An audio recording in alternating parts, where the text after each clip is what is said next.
도시를 건설하기를 그쳤더라. 아멘. 할렐루야.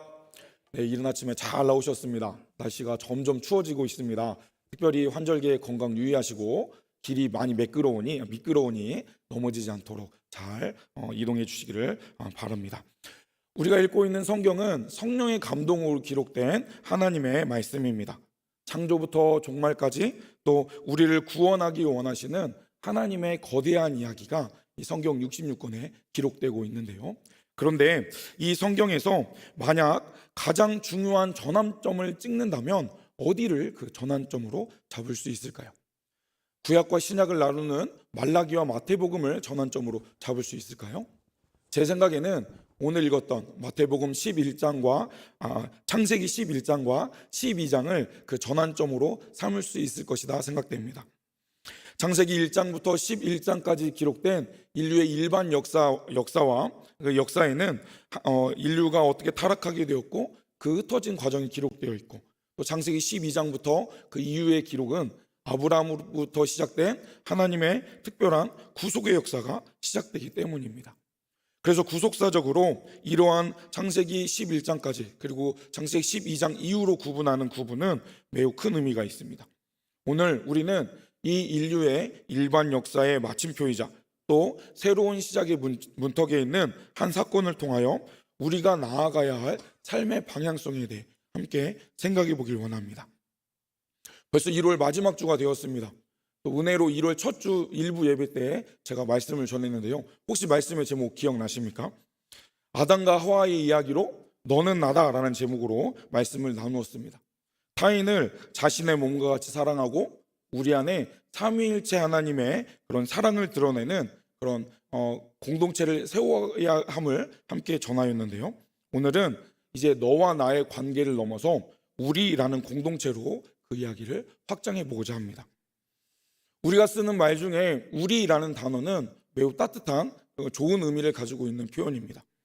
내 것, 내 가족, 또 내 편, 내 나라라고 말해도 되지만 우리 가족, 또 우리 나라, 또 우리 편, 우리 것이라고 우리는 더 자주 사용하는데요. 이것은 단일 민족성으로 하나됨을 중요시 여기는 우리나라의 그런 한국인의 정체성을 담은 참 따뜻한 단어라고 생각합니다. 그런데 이 우리라는 말의 반대말을 정한다면 무엇으로 정할 수 있을까요? 그것은 남이 될 수 있겠습니다. 문제는 우리라는 울타리를 우리가 치는 순간 그 울타리 밖에 있는 사람들은 철저히 남으로 배제된다는 사실입니다. 그런데 우리는 왜 자꾸 우리의 삶 가운데 우리라는 경계를 긋는 것일까요? 그것은 결국 우리의 이익과 우리의 안전을 지키기 위함으로 생각해 볼 수 있습니다. 내가 손해보지 않기 위하여서 또 내 편이 더 강해지려고 우리는 끊임없이 경계를 긋는 것이죠. 하지만 그 경계를 치는 순간 남이 되는 사람들에게는 거대한 벽이 만들어집니다. 그렇다면 우리는 이 우리라는 경계를 어디에 쳐야 할까요? 아니, 우리가 진정으로 속해야 할 우리는 어떠한 모습이 되어야 할까요? 인류 역사상 가장 견고하고 높은 우리라는 벽을 친 사람들이 있습니다. 바로 오늘 본문에 등장하는 신할 평야에 모인 사람들인데요. 그들은 하나님조차 들어올 수 없는 그들만의 우리라는 튼튼한 성벽을 쌓기 시작합니다. 인류의 역사는 한마디로 무엇인가를 쌓아 올리는 역사라고 볼 수 있습니다. 더 높은 건물을 짓고 더 화려한 스펙들을 쌓고 더 단단한 인맥과 부를 쌓아 올리는 것에 많은 사람들이 집중을 합니다. 우리는 이런 것을 발전이라고 부르고 또 이것을 이룬 것을 성공이라고 이야기합니다. 그렇게 오늘날 현대인들도 성공을 위하여 각자의 탑을 쌓기 위해 열심히 노력하고 있는데요. 신할 평야에서 모였던 인류는 당대 최고의 기술인 벽돌과 역청을 동원하여서 인류 역사상 가장 거대한 프로젝트를 시작합니다. 인류는 큰 탑을 쌓음으로 하나님 없이 스스로도 강함을 증명하고 있는데요. 그들이 쌓은 탑을 우리는 뭐라고 이야기합니까? 바벨탑이라고 이야기합니다. 그들이 그 탑을 쌓았던 이유가 명확했습니다. 오늘 말씀 4절의 말씀 함께 읽겠습니다. 또 말하되 자 성읍과 탑을 건설하여 그 탑 꼭대기를 하늘에 닿게 하여 우리 이름을 내고 온 지면에 흩어짐을 면하자 하였더니. 아멘. 오늘 본문에는 두 종류의 우리가 등장을 합니다. 여기에서 첫 번째 우리가 등장하는데요, 신할 평지에 모인 우리의 그 군상은 어떠한 목적을 가지고 있었을까요? 4절에 세 가지가 기록되어 있습니다. 탑을 높게 쌓아 하늘에 닿는 것, 자신들의 이름을 내는 것, 그리고 흩어지지 않는 것. 우리는, 여기에 나온 우리는 하나님 없이 모인 우리였습니다. 하나님의 영광이 아닌 인간들, 자신들의 명성을 세우기 위해 모였던 집단이었죠. 그들은 하나님 없이도 충분히 안전할 수 있고 또 하나님 없이도 충분히 위대해질 수 있다라는 것을 증명하고 싶었습니다. 이것은 이제 이후에 등장하는 인본주의의 뿌리가 되는 사건이었고, 또 오늘 우리가 마주하게 되는 세상 사람들의 일반적인 관점을 나타내는 일입니다. 많은 사람들은 하나님 없이 충분하다고 생각합니다. 하나님 없이 잘 먹고 잘 살 수 있다라고 주장하고 살아갑니다. 그것은 착각이죠. 그렇다면 이제 두 번째 우리는 어디에 등장하는 것일까요? 오늘 7절에 보면 그것을 등장합니다.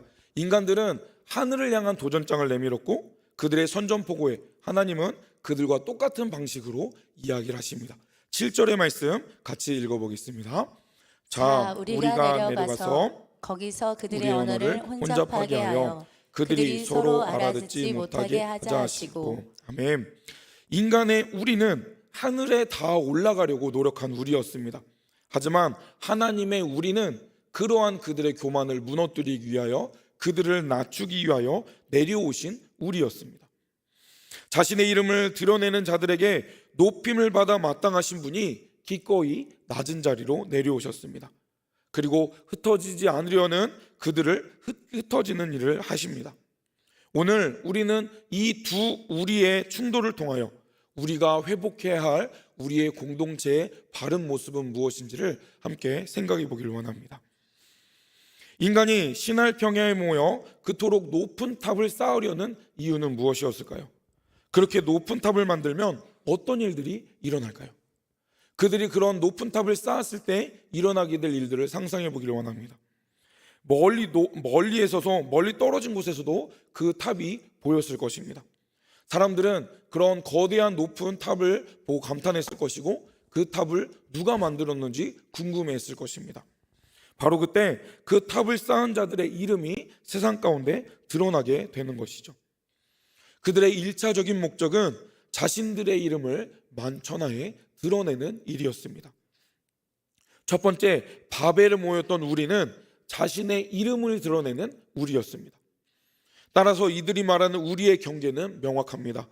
탑을 쌓는 능력 있는 우리와 그 탑을 밑에서 우러러보는 우리가 아닌 남, 그들로 나누는 것이죠.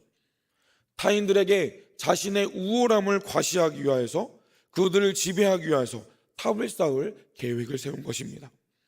그들에게 우리란 하나님의 통치를 반역하기 위한 힘을 모았던 죄악의 모임이었습니다. 그리고 자신들의 기득권을 지키기 위한 이기적인 울타리였죠. 성경에서 이름을 짓고 그 이름을 나타내는 행위는 단순히 호칭 이상의 의미를 가지고 있습니다. 그것은 소유권과 주권을 의미하는 것이죠. 대초에 하나님께서 천지 만물을 만드시고 이름을 지으셨던 것도 하나님께서 온 우주의 주인이심을 나타내는 선포였습니다. 그러나 인간은 이제 그런 하나님의 주권을 거부하고 스스로의 그런 자신들의 이름을 새롭게 정의하려 노력하였던 것이었죠. 성경은 인간이 전적으로 타락한 존재라고 이야기를 합니다. 타락한 인간은 본능적으로 자신의 존재를 증명하고 싶어 하지요. 그리고 스스로 하나님같이 되려 노력합니다. 하지만 죄악의 눈이 가려져서 스스로 하나님을 발견할 수 없기에 의도적으로 하나님을 배제한 상태에서 발전하려 노력합니다. 그래서 결국 그 모든 것은 자기를 숭배하는 우상 숭배로 끝마치게 되지요. 오늘 말씀의 바벨탑은 단순한 건축물이 아니었습니다. 이것은 우리가 우리의 삶의 주인이다 라는 것을 외치는 인간 중심주의를 나타내는 거대한 기념물이었던 것이죠. 성경은 바벨의 우리와 극명하게 대조되는 또 다른 우리를 제시합니다. 하나님의 우리는 자신의 이름을 낮추어야 하는 우리입니다. 하나님의 언약 안에 머물며 자신의 이름이 아닌 하나님의 이름을 높여드리는 공동체인 것이죠. 우리를 통해 하나님의 이름이 온 땅에 선포되는 일, 그것이 바벨의 우리와 다른 우리가 가져야 할 모습입니다. 인류가 신할 평야에 쌓였던 바벨탑은 흔적도 없이 무너졌습니다. 그리고 그들의 이름 또한 역사 속에 잊혀졌습니다. 그러나 하나님의 이름은 영원하심을 믿으시길 바랍니다. 우리의 성도들의 진정한 정체성은 내 이름을 세상에 알리는 것이 아니라 하나님의 이름을 세상에 알릴 때, 하나님께 영광 올려드릴 때 우리가 완성됨을 기억해야겠습니다. 잠언 18장 10절의 말씀 우리 함께 읽어보길 원합니다. 여호와의 이름은 견고한 망대라. 의인은 그리로 달려가서 안전함을 얻느니라. 아멘. 우리가 거해야 할 곳은 인간이 벽돌로 쌓은 불완전한 망대가 아닙니다. 오직 하나님의 이름이라는 영원하고도 견고한 망대 안에 거하게 될 때 우리가 진짜 안전을 얻을 수 있습니다. 그렇게 하나님의 이름을 의지하고 그 하나님의 이름을 높여드리는 우리 모두가 되어야 하는 것이죠. 그런데 하나님의 이름을 높여드리기 위해서 우리가 선행되어야 할 것이 있습니다. 그것은 바로 자기 부인입니다. 오직 하나님께만 영광 올려드리는 것은 나를 지울 때 시작됩니다. 그래서 우리는 스스로에게 이렇게 물어야 합니다. 내가 무엇인가를 이루려고 하는 이유는 하나님의 이름을 높여드리는 것일까? 또 아니면 하나님의 이름을 이용하여 내 이름을 높여드리는 것은 아닐까? 하나님의 이름을 빌려 나의 바벨탑을 견고하게 하려는 종교적인 야망은 십자가 앞에서 내려놓아야 합니다. 오늘 말씀에서 바벨의 사람들은 스스로 우리가 우리의 이름을 내자라고 외치며 노력했습니다. 하지만 그 결과는 어떠했습니까? 심판과 혼돈만 있을 뿐이었습니다. 하지만 그 다음에 이어지는 아브라함의 이야기는 그 반대의 상황을 우리에게 제시하고 있는데요. 창세기 11장 이어서 이어지는 창세기 12장에는 아브라함의 이야기가 기록됩니다. 창세기 12장 2절의 말씀 같이 읽어볼까요? 내가 너로 큰 민족을 이루고 내게 복을 주어 내 내 이름을 창대하게 하리니 너는 복이 될지라. 아멘. 하나님은 아무 공로도 없는 아브라함을 찾아와 주시고 그에게 약속하십니다. 하나님의 말씀에 순종하고 내가 약속한 곳을 믿음으로 나아간다면 이제 내가 너의 이름을 창대하게 하겠다. 그렇게 약속하십니다. 하나님을 배제하고 자신들의 이름을 높이려 했던 자들은 실패할 수밖에 없었습니다. 하지만 오히려 역설적이게 자신의 이름보다 하나님께 순종하고 믿음으로 나아간 자에게 오히려 그 이름이 창대해질 것이다 라고 하나님께서 약속해 주십니다. 이것이 바로 하나님께서 우리에게 허락해 주신 은혜의 공식입니다. 은혜 받는 방법입니다. 그렇기에 우리가 이 은혜를 경험하기 위해서 어떻게 해야 할까요? 우리를 스스로 부인하는 자리에 나아가야겠습니다. 스스로의 이름을 내려놓고 우리의 이름을 높이길보다 하나님의 이름을 높여드리는 일을 힘써 감당해야겠습니다.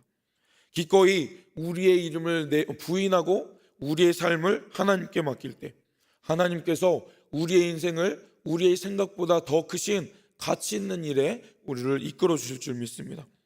우리 모두가 그러한 역설적인 은혜를 경험할 수 있기를 주님의 이름으로 축복합니다. 두 번째, 바벨에 모였던 우리는 성공하려 노력했던 우리입니다. 신할 평지에 모였던 인류는 당시에 가지고 있었던 그런 혁명적인 기술의 진보를 이룬 자들이었습니다. 그들은 이전과 전혀 다른 방법으로 성을 쌓으려 노력하였죠. 그들은 하나님이 주신 자연 그대로의 돌을 사용하는 대신에 불에 구웠던 벽돌을 사용하였습니다. 햇볕에 말린 벽돌보다 훨씬 단단하였기에 더 높이 쌓을 수 있는 재료였지요. 그들이 벽돌을 구워 견고하게 하자라는 기술의 진보는 하나님 없이도 안전해질 수 있을 것이라는 그들의 자신감을 주었고, 이것은 곧 하나님 없이도 잘 살 수 있을 것이라는 독립을 선언하는 일이었습니다. 인간의 지혜와 기술로 쌓아 올린 그 성벽 안에 하나님의 영광이 머물 자리는 없었습니다. 오직 자신들의 이름만을 드러내려 하였던 그들의 탐욕이 그 벽돌 사이사이에 스며들어 있었습니다. 그들은 하나님이 주신 은혜의 재료가 아니라 인간의 기술 또 인간의 지혜라는 가공적인 힘을 의지하여 하나님 없는 독립적인 탑을 쌓으려 했습니다. 그들의 목표는 하나였습니다. 탑을 꼭대기까지 쌓아 하늘에 닿게 하자. 더 크고 튼튼한 탑을 쌓아 하늘 높이 올라가게 된다면 하나님을 만날 수 있을 것이라고, 성공할 수 있을 것이라고 그들은 생각했습니다. 그들이 하나님께 이러한 방법을 통해 나아갈 수 있을 것이라고 착각하였죠. 그런데 이러한 문제는, 이러한 생각을 오늘날 많은 그리스도인들 가운데도 팽배한다라는 사실입니다. 내가 성공해서 더 높은 곳에 올라가 하나님께 영광을 돌리겠다라고 말합니다. 열심히 공부해서 좋은 학교에 가고 또 좋은 직장을 얻고 좋은 직장에서 더 높은 자리를 얻어 하나님께 영광을 올려야지, 우리가 그렇게 생각합니다. 그래서 이 세상 사람들과 동일하게 성공을 위해 열심히 달려갑니다. 지금 예배를 조금 소홀하다 할지라도 내가 성공하여 하나님께 영광 올려드려야지, 신앙생활을 조금 내려놓는다 할지라도 성공한 이후에 열심히 신앙생활하면 하나님께서 기뻐하실 거야, 우리가 그렇게 잘못 생각할 수 있습니다. 물론 그렇게 노력하여 해서 하나님의 은혜로 더 좋은 결과를 얻을 수는 있겠습니다. 하지만 여러분, 조심해야 합니다. 하나님은 결코 그렇게 얻게 된 이 땅에서의 성공을 원하지 않으시는 분이시기 때문입니다. 우선순위를 놓친 열심은 그릇된 우상을 만들 수 있습니다. 내 마음 깊은 곳에서 성공한 나 자신을 드러내기를 힘쓴다면, 그러한 욕심이 숨어 있다면 신앙이라는 이름을 빌린 또 다른 바벨탑을 쌓는 일일 뿐입니다. 하나님을 배제하고 열심히 노력했던 바벨의 사람들처럼 인위적인 노력으로 쌓아올린 성공의 탑은 결코 하나님께서 기뻐하시는 결과가 아닙니다. 그리고 결국 그러한 탑은 무너질 수밖에 없음을 우리가 잊지 말아야 합니다. 하늘에 닿으려 발버둥 추는 인간의 우리 앞에 또 다른 우리가 등장을 하는데요, 하나님의 우리는 내려오신 우리였습니다. 바로 성부, 성자, 성령 하나님, 삼위일체 하나님이 그들의 모습을 보고 내려오셨던 것이죠. 하나님은 태초에 천지를 창조하실 때부터 또 아담을 창조하신 그 순간에도 우리의 형상대로라고 말씀하시면서 연합 가운데 함께 계셨습니다. 오늘 본문 7절에서 하나님은 다시 한번 자, 우리가 내려가서 라고 말씀하시면서 신할 평야에 모였던 그런 교만한 자들을 찾아오셨습니다. 하나님의 우리는 그들과 달랐습니다. 하나님은 시 공간 안에 갇히신 분이 아니며 물질로 된 분도 아니십니다. 하지만 유한한 인간이 무한한 하나님을 다 깨달을 수 없기 때문에 하나님은 스스로를 낮추어서 인간이 알아볼 수 있는 수준으로 자신을 계시하신 것입니다. 그래서 하나님의 우리는 낮아지시는 우리였음을 우리가 기억해야 합니다. 내려가서 보신다라는 표현은 공간의 제약에 하나님의 무능력을 나타내는 표현이 아닙니다. 오히려 하나님의 눈높이를 낮추어서 하나님이 우리에게 나타내신 하나님의 자상한 배려인 거죠. 오히려 그들의 탑은 하나님 편에서는 여전히 보이지 않을 만큼 작고 미미한 것이기에 하나님께서 직접 내려와 보셔야만 그들의 탑을 볼 수 있으셨던 것입니다. 하나님의 내려오심은 하늘의 언어를 인간의 언어로 번역하여 우리가 이해하도록 우리를 만나러 내려오신 것입니다. 이것은 물론 엄중한 심판의 걸음이었지만 동시에 인간을 포기하지 않으시는 하나님의 은혜를 나타내는 표현이기도 하였습니다. 그리고 4절에서 자신들의 이름을 나타내렸던 그들처럼 하나님은 하나님의 일을 이루어 가십니다. 인간은 자신들의 힘으로 하나님께 닿을 수 있을 것이라고 착각했지만 이 세상 그 누구도 자신들의 힘으로는 하나님께 나아갈 수 없습니다. 로마서는 우리의 이러한 착각을 바로 잡아주는데요. 로마서 3장 23절의 말씀 우리 한 목소리로 함께 읽겠습니다. 모든 사람이 죄를 범하였음에 하나님의 영광에 이르지 못하더니. 아멘. 죄를 범한 우리는 아무리 노력해도 하나님의 영광에 이를 수 없는 자들입니다. 인간이 스스로 높여져 하나님께 닿으려 할 때 하나님은 그들의 교만을 꺾기 위하셔서 그리고 그들의 죄를 억제하기 위해서 그들에게 내려오셨습니다. 그들이 아무리 노력해도 하나님께 닿을 수 없기에 역설적으로 하나님께서 직접 내려오신 것이죠. 성경 전체를 관통하는 하나님의 사랑은 내려오심의 사랑입니다. 물론 이 바벨에서의 내려오심은 죄를 억제하는 심판자의 모습으로 내려오셨던 것입니다. 하지만 신약에서의 내려오심은 우리 인간을 살리기 위한 구원자의 모습으로의 내려오심이었습니다. 창조주이신 하나님께서 피조물인 인간을 사랑하셔서 그의 아들을 인간의 몸으로 내려오셨던 것이죠. 성육신하신 예수 그리스도가 바로 내려오심의 하나님의 사랑의 표현임을 우리가 잊지 말아야 합니다. 요한복음 1장 14절에 예수님의 모습을 이렇게 기록하고 있습니다. 요한복음 1장 14절의 말씀 같이 읽겠습니다. 말씀이 육신이 되어 우리 가운데 거하심에 우리가 그의 영광을 보니 아버지의 독생자의 영광이요 은혜와 진리가 충만하더라. 아멘. 바벨탑은 인간이 하나님처럼 데려 올라가려다가 무너진 사건이라면 예수님의 성육신은 하나님이 인간이 내려오고 내려오셔서 무너졌던 우리를 일으켜 세우신 사건이었습니다. 따라서 이제 우리에게 필요한 것은 우리의 노력으로 탑을 쌓으려 노력하는 것이 아닙니다. 우리의 힘으로 닿을 수 없는 능력의 하나님께서 우리를 만나기 위하여 우리를 구원하시기 위하여 또 우리에게 사랑한다 말씀하시기 위하셔서 이 땅에 내려오심을 믿고 그분을 신뢰하면 되는 일입니다. 우리가 해야 할 일은 탑을 쌓는 것이 아니라 낮은 곳으로 내려오신 그 예수 그리스도의 앞에 엎드리는 것입니다. 이제 우리는 스스로 쌓은 탑을 버리고 우리에게 내려오신 영원한 반석 대신 우리의 구원자 대신 그 예수 그리스도 앞에 엎드릴 때 하나님이 우리를 영광스러운 자리로 이끌어 주실 줄을 믿습니다. 세 번째, 바벨에서의 우리는 흩어짐을 면하려 노력하였던 우리였습니다. 그들의 모임은 겉으로 보기에 끈끈한 연합처럼 보입니다. 하지만 그것은 생육하고 번성하여 땅에 충만하라는 하나님의 창조 명령에 대한 도전이자 불순종의 모임이었습니다. 하나님은 온 땅에 생육하여 번성하기를 원하였지만 그들은 더 많은 힘, 더 큰 힘을 갖기 위하여 모이기를 힘썼습니다. 그들은 거대한 탑을 지으면서 더 많은 사람들과 모여 자신의 힘을 드러내고 흩어지지 않으려 했던 모임이었습니다. 결국 이것은 하나님의 뜻에 반하는 것이고 자신들의 능력을 강화하려는 교만한 태도였습니다.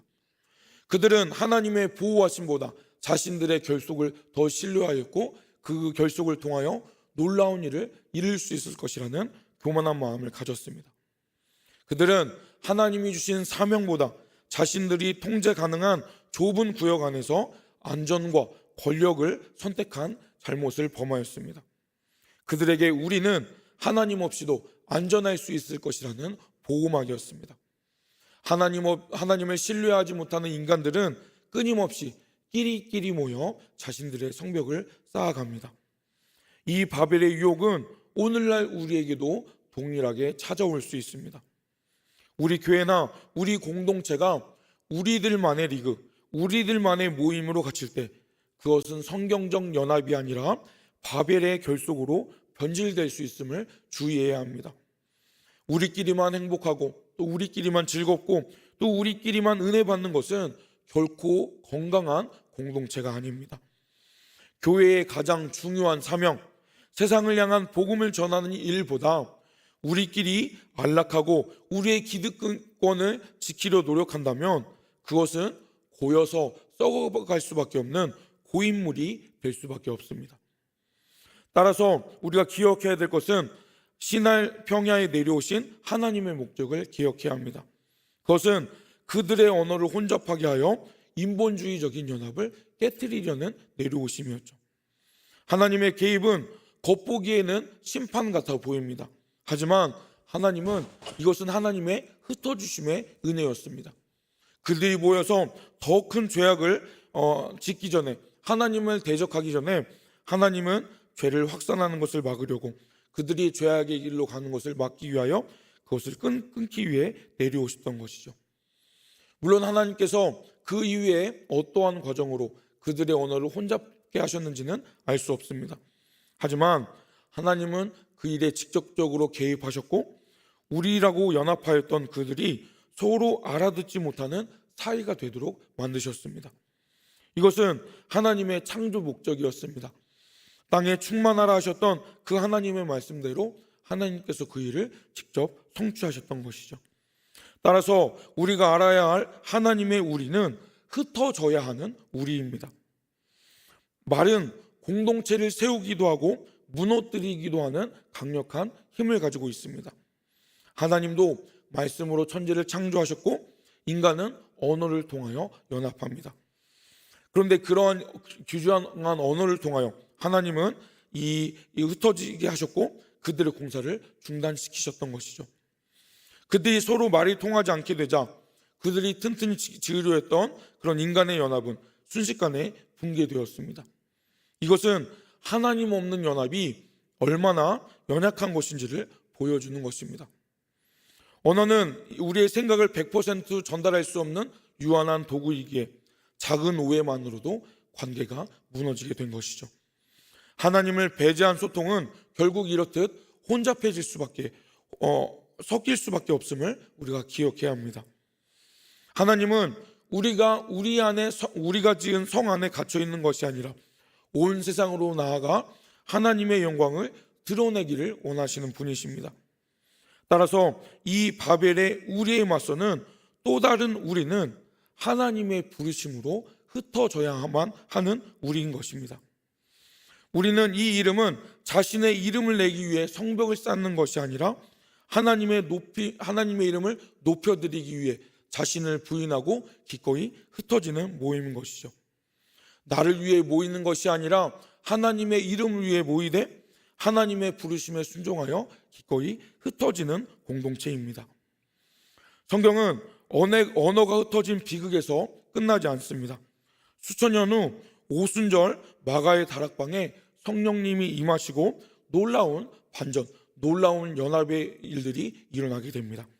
사도행전 2장 4절의 말씀 한번 같이 읽기 원합니다. 그들이 다 성령의 충만함을 받고 성령이 말하게 하심을 따라 다른 언어들로 말하기를 시작하니라. 아멘. 성령의 강력한 강림을 경험한 초대교회 성도들은 성령의 말하게 하심을 받고 다른 언어들로 말하기 시작합니다. 그들이 이전에 배우지 못했던 언어들로 그들이 말하기 시작한 것이죠. 그리고 그러자 그들의 소리를 들은 수많은 사람들이 각자 자신들이 사는 곳의 방언으로 그것을 듣게 되는 초자연적인 놀라운 일을 경험하게 됩니다. 각기 다른 언어를 사용했던 사람들이 성령의 역사하심으로 하나님의 큰 일을 한 목소리로 전하게 되었고 그것을 듣게 된 것이죠. 바벨탑은 인간의 교만으로 언어가 나누어지고 흩어진 사건이었다면 이 오순절의 사건은 성령을 통하여 흩어졌던 인류가, 흩어졌던 언어가 다시 영적으로 하나가 된 사건이었습니다. 그래서 바벨의 저주가 예수 그리스도의 그런 복음 안에 하나로 연합되는 그런 은혜를 경험하게 된 것이죠. 바벨탑에서 언어를 혼잡하게 하신 하나님이 신약의 오순절 성령 강림 사건을 통하여 예수님의 그런 능력으로, 성령의 능력으로 다시 언어를 하나로 연합케 하셨습니다. 바벨의 심판으로 흩어졌던 그들은 예수님의 성육신과 오순절의 은혜로 하나됨의 은혜를 경험하게 된 것이죠. 하나님은 때로 우리의 안락한 성벽을 허무시고 우리를 세상 속으로 흩으시는 분이심을 우리가 기억해야 합니다. 예루살렘 교회에 박해가 임했을 때 그 성도들은 흩어졌지만 그 흩어짐을 통하여 오히려 안디옥 교회가 세워지고 그리스도인이라는 영광스러운 이름이 탄생하게 되었습니다. 우리는 이제 우리만의 성벽 안에 고여있는 썩는 존재가 아니라 복음이라는 하나의 언어를 들고 세상 끝으로 흘러가는 생명수가 되어야 합니다.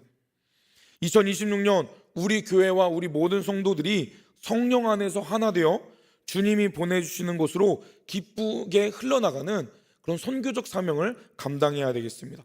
우리가 그런 공동체가 될 때 하나님께서 우리 공동체를 통하여 큰 은혜를 주실 줄 믿습니다.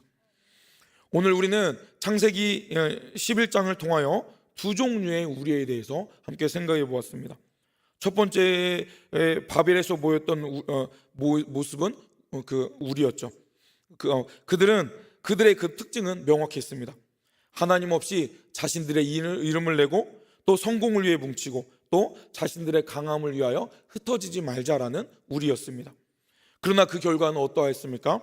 하나님의 개입으로 언어가 섞여버렸고 소통이 단절되었으며 그들은 흩어짐을 당하게 되었습니다. 하지만 두 번째 등장하는 우리는 어떠한 우리였습니까? 삼위일체 하나님의 우리였습니다. 우리가 삼위일체는 될 수 없지만 우리는 하나님의 자녀된 자들이고 성령의 내주를 경험한 자입니다. 그렇기에 우리는 하나님 안에서 우리 된 자입니다. 따라서 우리는 하나님의 영광을 위하여 우리 된 자답게 함께 해야 하는 것이죠. 바벨탑의 우리는 가짜의 연합이었습니다. 하지만 하나님의 우리는 삼위일체 하나님의 완전한 사랑 안에 이루어진 참된 연합이었습니다. 인간의 우리는 서로의 이름을 높이기 위해 모였지만 결국 말이 통하지 않아 흩어졌음을 기억합시다. 그렇게 하나님의 우리는 인간의 언어를 흩으셨지만 훗날 오순절 성령을 통하여 하나님의 이름을 높이는 새로운 우리가 되었음을 우리가 기억해야겠습니다. 하나님의 우리를 통해 우리는 하나님께서 그러하셨듯이 자신의 이름을 낮추는 자들이 되어야겠습니다. 우리를 위해 창조주가 기꺼이 내려오심을 믿는 우리답게 우리는 하나님의 부르심에 순종하여 자신을 낮추고 흩어지기를 힘써 감당합시다. 하나님의 우리는 너와 나를 넘어 온 열방을 품는 우리임을 기억해야 합니다. 바벨의 우리와 다르게 성령 안에서 진정한 소통과 연합을 이룰 수 있기 때문입니다. 여러분은 지금 어떠한 우리 안에 속해 계십니까? 우리는 살면서 수많은 우리라는 경계를 짓고 살아갑니다. 때로는 학연, 지연, 다양한 이유로 우리의 공동체를 만들어갑니다. 심지어 교회 안에서도 자신의 마음을 맞는 사람들끼리 우리라는 울타리를 칩니다. 하지만 그 우리의 울타리가 바벨의 울타리인지 하나님께서 기뻐하시는 울타리인지를 우리가 점검해 봐야 합니다.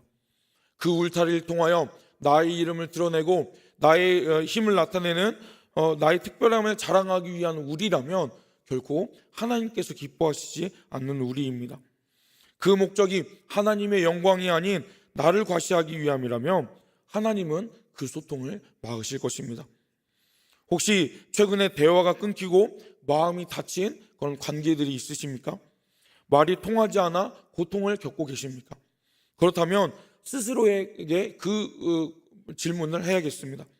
혹시 우리가 나의 이름을 내세우고 있기 때문 아닐까? 내 이름을 드러내려고 잘못된 우리를 한정짓는 것은 아닐까? 우리가 그것을 점검해야겠습니다. 그리스도인들의 영광은 나의 이름이 지워지는 일입니다. 오직 예수님의 이름만이 드러나고 예수님의 이름만을 높여드릴 때 그리스도의 영광이 나타날 수 있음을 우리가 잊지 말아야 합니다. 갈라디아서 2장 20절의 말씀 우리 함께 읽기 원합니다. 내가 그리스도와 함께 십자가에 못 박혔나니 그런즉 이제는 내가 사는 것이 아니요 오직 내 안에 그리스도께서 사시는 것이라. 아멘. 우리의 옛자는 예수 그리스도를 믿음으로 십자가에 못 박힘 당하였습니다. 그렇기에 이제는 우리가 나의 연약한 못난 자아로 살아가는 것이 아니라 내 안에 역사하시는, 내 안에 내주하시는 그리스도께서 원하시는 대로 살아가는 존재가 되었습니다. 이것이 바른 그리스도의 모습이고 이러한 모습을 하나님께서 기뻐하심을 잊지 마시길 바랍니다. 하나님께서 바벨을 흩으신 것은 심판인 동시에 사명을 회복하기 위한 은혜의 시작이었습니다. 때로 우리의 모임이 바벨의 모임이 되지 않도록 주의합시다. 그리고 하나님께서 흩어지기를 원하시는 분이시기에 우리만 은혜를 누리고 우리만 복음을 누리고 살아가는 것이 아니라 땅끝까지 복음을 흘려보내는 그러한 우리를 만들어 가야겠습니다. 베드로 사도는 우리의 사명에 대해서 이렇게 명확히 알려줍니다. 베드로전서 2장 9절의 말씀 한번 함께 읽겠습니다.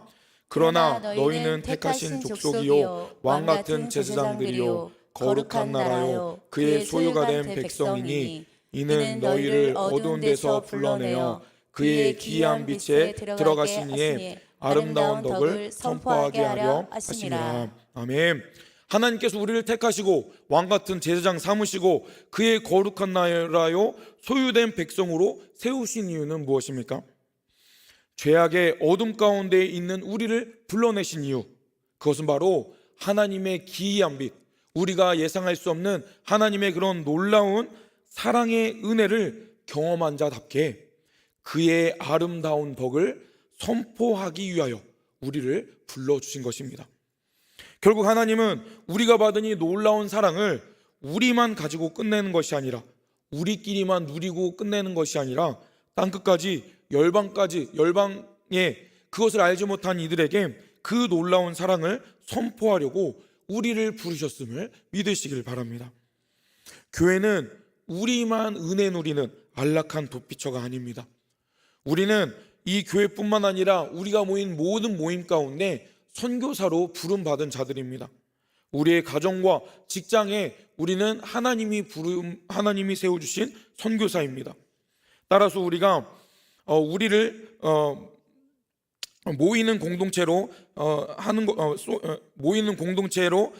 힘써 모이기는 것도 힘써 감당하겠지만 동시에 흩어지기를 힘쓰는 선교사의 사명을 감당해야겠습니다.